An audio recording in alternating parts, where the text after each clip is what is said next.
അപ്പോൾ ഇന്നത്തെ വീഡിയോയിൽ നമ്മൾ നോക്കാൻ പോകുന്നത് വളരെ മിനിമലായിട്ട് ബിൽഡ് ചെയ്യാൻ പറ്റിയ ഒരു ഗെയിമിംഗ് പി സിയാണ് ഇന്നത്തെ വീഡിയോയിൽ നമ്മൾ നോക്കാൻ പോകുന്നത്. അപ്പോൾ ഈ ഒരു പി സിക്കകത്ത് നമുക്ക് ബേസിക് എഡിറ്റിംഗ് ചെയ്യണമെങ്കിൽ ചെയ്യാം, ഫിലിമോറ പോലുള്ള സോഫ്റ്റ്വെയർ ഒക്കെ നമുക്ക് റൺ ചെയ്യണമെങ്കിൽ റൺ ചെയ്യാം, നമുക്ക് ഡെയിലി യൂസിന് യൂസ് ചെയ്യാൻ പറ്റിയ ഒരു പി സി ബിൽഡ് ചെയ്യാം. അതേപോലെ തന്നെ ചെറിയ രീതിയിലുള്ള ഗെയിമിങ്, അതായത് GTA 5 കളിക്കണമെങ്കിൽ കളിക്കാം, വാലറന്റ് കളിക്കണമെങ്കിലും ഈ ഒരു പി സി സഫീഷ്യൻ്റ് ആണെന്നേ ഞാൻ പറയത്തുള്ളൂ. കാര്യം ഇതിനകത്ത് നമുക്ക് എബവ് 100 FPS വാലറന്റിൽ കിട്ടും. അതുപോലെ തന്നെ GTA 5ലും എബവ് ഒരു 50 to 60 FPS നമുക്ക് ഗെയിമിങ്ങിന് കിട്ടുന്നതായിരിക്കും. അപ്പോൾ റോൾ പ്ലേ കളിക്കാൻ പറ്റുമെന്ന് കുറേ പേരൊക്കെ ചോദിക്കുന്നത് ഒരു സ്ഥിരമായ ഒരു കാര്യമാണ്. അപ്പോൾ റോൾ പ്ലേ എനിക്ക് തോന്നുന്നു ഫ്യൂച്ചർ അപ്ഗ്രേഡിൽ നമുക്ക് ഈ ഒരു പി സിക്കകത്ത് അതൊക്കെ ചെയ്യാൻ സാധിക്കുന്നതായിരിക്കും. പക്ഷേ ഇപ്പോഴത്തെ ബിൽഡിൽ നമുക്ക് സ്ട്രീമിങ്ങോ റോൾ പ്ലേയോ ഒക്കെ ചെയ്യാൻ സാധിക്കുന്നതായിരിക്കില്ല. അപ്പോൾ നമുക്ക് കൂടുതൽ ടൈം വേസ്റ്റ് ചെയ്യാതെ ഈ ഒരു പി സിക്കകത്ത് നമ്മൾ യൂസ് ചെയ്യാൻ പോകുന്ന പാർട്സ് എന്തൊക്കെയാണെന്ന് നോക്കാം. ആദ്യം തന്നെ നമ്മൾ ഈ ഒരു പി സിക്കകത്ത് യൂസ് ചെയ്യാൻ പോകുന്ന പ്രൊസസ്സർ നോക്കുകയാണെങ്കിൽ ഇൻ്റലിൻ്റെ 10th ജനറേഷൻ പ്രൊസസ്സറാണ്. അപ്പോൾ i3-10100F എന്ന് പറയുന്ന ഒരു പ്രൊസസ്സറാണ്. ഇതിനകത്ത് 4 കോറും 8 ത്രെഡുമാണ് വരുന്നത്.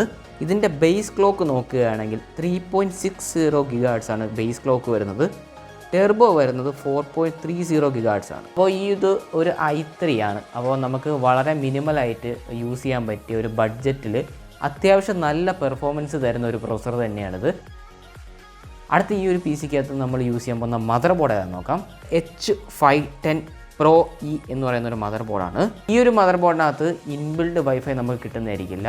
അപ്പോൾ ഒരുപാട് പേര് ചോദിക്കുന്ന ഒരു കാര്യമാണ് ഇൻബിൽഡ് വൈഫൈ വന്നില്ലെങ്കിൽ എന്ത് ചെയ്യുമെന്നുള്ളത്. അപ്പോൾ എൻ്റെ എല്ലാ വീഡിയോയിലും ഞാൻ പറയുന്ന ഒരു കാര്യമാണ് TP ലിങ്കിൻ്റെ അല്ലെങ്കിൽ നമുക്ക് ഏതെങ്കിലും ഒരു വൈഫൈ കാർഡ് യൂസ് ചെയ്യുകയാണെങ്കിൽ നമുക്ക് അത്യാവശ്യം നല്ല പെർഫോമൻസ് കിട്ടുന്ന ഒരു വൈഫൈ കാർഡ് തന്നെയാണ്. അതായത് മദർ ബോർഡിൽ ഇൻബിൽഡ് വൈഫൈയുടെ പെർഫോമൻസ് തന്നെയായിരിക്കും നമ്മൾ ഈ ഒരു വൈഫൈ കാർഡ് യൂസ് ചെയ്താലും നമുക്ക് കിട്ടുന്നത്. അടുത്തത് ഈ ഒരു മദർ ബോർഡിൻ്റെ ഫീച്ചർ നോക്കുകയാണെങ്കിൽ ഇതിനകത്ത് 2 RAM സ്ലോട്ടേ വരുന്നുള്ളൂ. അതുപോലെ തന്നെ ഇതിനകത്തൊരു ചെറിയൊരു ഡ്രോബാക്ക് ഉണ്ട്. അതായത് നമുക്ക് ഇതിനകത്ത് NVMe സ്ലോട്ട് കിട്ടുന്നില്ല. അതായത് ലേറ്റസ്റ്റ് സ്റ്റോറേജ് ആയ NVMeയുടെ സ്ലോട്ട് ഇതിനകത്ത് കിട്ടുന്നില്ല. NVMe SSDയും ഹാർഡ് ഡിസ്കും ആയിട്ട് കമ്പയർ ചെയ്യുമ്പോൾ ഒരുപാട് ഫാസ്റ്റാണ്. അപ്പോൾ ഇതൊരു ബഡ്ജറ്റ് ബിൽഡ് ആയതുകൊണ്ട് തന്നെ ഇതിനകത്ത് NVMeയുടെ ആവശ്യമുണ്ടെന്ന് എനിക്ക് തോന്നുന്നില്ല. നമ്മളിവിടെ SSD ആണ് യൂസ് ചെയ്യാൻ പോകുന്നത്. അപ്പോൾ SSD നമുക്ക് ഈ ഒരു മദർ ബോർഡിൽ കണക്ട് ചെയ്യാം. അടുത്ത സ്റ്റോറേജിൽ നോക്കുകയാണെങ്കിൽ നമ്മളിവിടെ യൂസ് ചെയ്യുന്നത് ക്രൂഷ്യലിൻ്റെ 500 GB SSD ആണ്. അപ്പോൾ ഹാർഡ് ഡിസ്കിൻ്റെ കാലം ഒക്കെ പോയി ഇപ്പോൾ എല്ലാവരും SSD തന്നെയാണ് യൂസ് ചെയ്യുന്നത്. നമ്മളെ പി സി വളരെയധികം ഫാസ്റ്റായിട്ട് ബൂട്ട് ആവാനും അതുപോലെ തന്നെ ഓഫ് ആവാനും സോഫ്റ്റ്വെയർ ഒക്കെ ഓപ്പൺ ആവാനും നമുക്ക് ബ്രൗസ് ചെയ്യാനും എന്തായാലും SSD വേണം.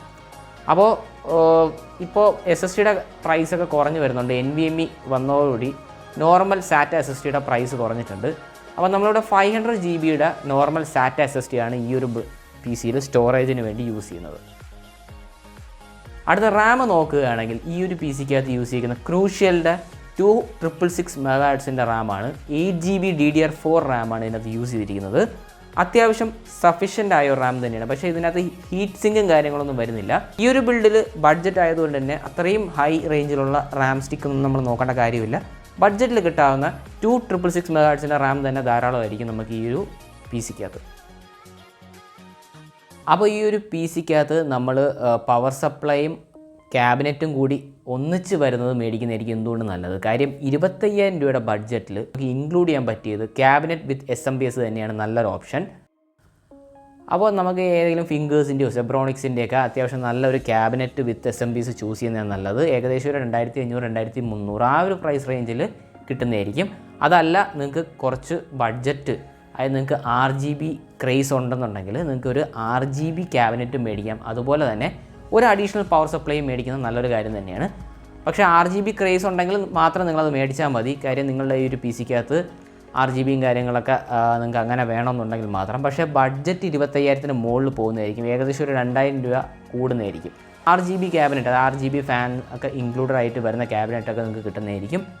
അപ്പോൾ അങ്ങനെ നോക്കുകയാണെങ്കിൽ ബഡ്ജറ്റ് ചെറിയ രീതിക്ക് വ്യത്യാസം വരുന്നതായിരിക്കും. 25,000-ൽ നിന്ന് 27,000 28,000 അങ്ങനെയൊക്കെ ആവാനുള്ള സാധ്യതയുണ്ട്.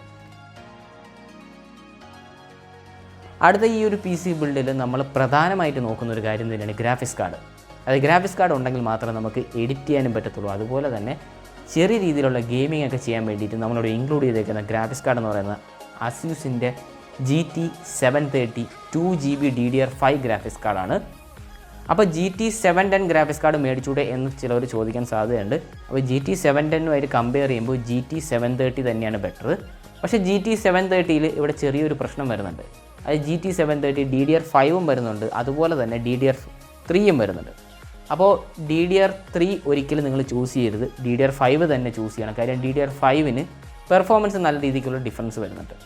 അപ്പോൾ GT 710 കമ്പയർ ചെയ്യുമ്പോൾ GT 730 DDR5 ഏകദേശം ഒരു 5000 രൂപയ്ക്ക് താഴെ നമുക്ക് കിട്ടുന്നതായിരിക്കും. അത്യാവശ്യം നല്ല പെർഫോമൻസ് ആയിരിക്കും. അതായത് വാലറൻ്റ് കളിക്കുമ്പോൾ എബോവ് 100ഉം GTA 5 കളിക്കുമ്പോൾ നമുക്ക് ഏകദേശം ഒരു 50 to 60 FPS എന്തായാലും കിട്ടുന്നതായിരിക്കും.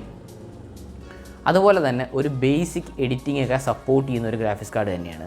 അപ്പോൾ നിങ്ങൾക്ക് ബഡ്ജറ്റിൽ ബിൽഡ് ചെയ്യാൻ പറ്റിയ PC-യിൽ ഇൻക്ലൂഡ് ചെയ്യാൻ പറ്റിയ ഒരു ഗ്രാഫിക്സ് കാർഡാണ്. പക്ഷേ വേറൊരു കാര്യം എന്ന് വെച്ചാൽ ഇപ്പോൾ ഗ്രാഫിക്സ് കാർഡിൻ്റെ പ്രൈസ് കുറഞ്ഞ് വരുന്നുണ്ട്. പക്ഷേ ഉടനെ ഒന്നും കുറയുന്നതായിരിക്കില്ല, കുറച്ച് ടൈം എടുക്കും.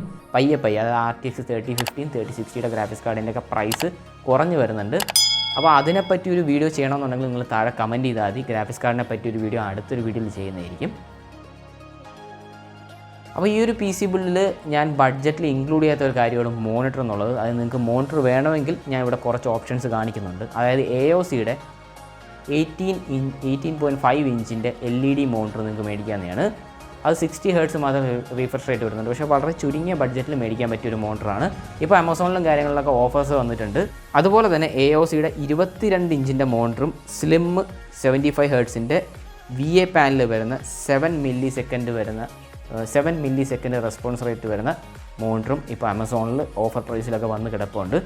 അപ്പോൾ ഏകദേശം ഒരു 9,000 രൂപ ആ ഒരു ബഡ്ജറ്റിലൊക്കെ മേടിക്കാൻ പറ്റിയ, അല്ലെങ്കിൽ 9,000 രൂപയ്ക്ക് താഴെ മേടിക്കാൻ പറ്റിയ 2 മോണിറ്റേഴ്സാണ് ഞാൻ അവിടെ കാണിച്ചിട്ടുള്ളത്. അപ്പോൾ നിങ്ങൾക്ക് ഇതിലേതെങ്കിലും വേണമെന്നുണ്ടെങ്കിൽ ചൂസ് ചെയ്യാവുന്നതാണ്. അപ്പോൾ ഞാൻ ഇതിൻ്റെ ഇടയ്ക്ക് പറഞ്ഞ പോലെ തന്നെ ഗ്രാഫിക്സ് കാർഡിൻ്റെ പ്രൈസും കാര്യങ്ങളൊക്കെ കുറഞ്ഞു വരുന്നുണ്ട്. അപ്പോൾ അതിനെപ്പറ്റി ഒരു വീഡിയോ ചെയ്യണമെന്നുണ്ടെങ്കിൽ നിങ്ങൾക്ക് താഴെ കമൻറ്റ് ചെയ്യാം. അതുപോലെ തന്നെ വേറെ എന്തെങ്കിലും PC ബിൽഡ് സജഷൻസോ ഉണ്ടെങ്കിൽ നിങ്ങൾക്ക് താഴെ കമൻറ്റ് ചെയ്യാനാണ്. അപ്പോൾ ഈ ഒരു വീഡിയോ നിങ്ങൾക്ക് ഇഷ്ടപ്പെടുന്നുണ്ടെങ്കിൽ തീർച്ചയായിട്ടും ലൈക്ക് അടിക്കുക. അതുപോലെ തന്നെ ചാനൽ സബ്സ്ക്രൈബ് ചെയ്യാത്തവരുണ്ടെങ്കിൽ തീർച്ചയായിട്ടും ചാനൽ സബ്സ്ക്രൈബ് ചെയ്യുക. അപ്പോൾ വീണ്ടും അടുത്തൊരു വീഡിയോ വരുന്നവരത്തേക്കും ബൈ.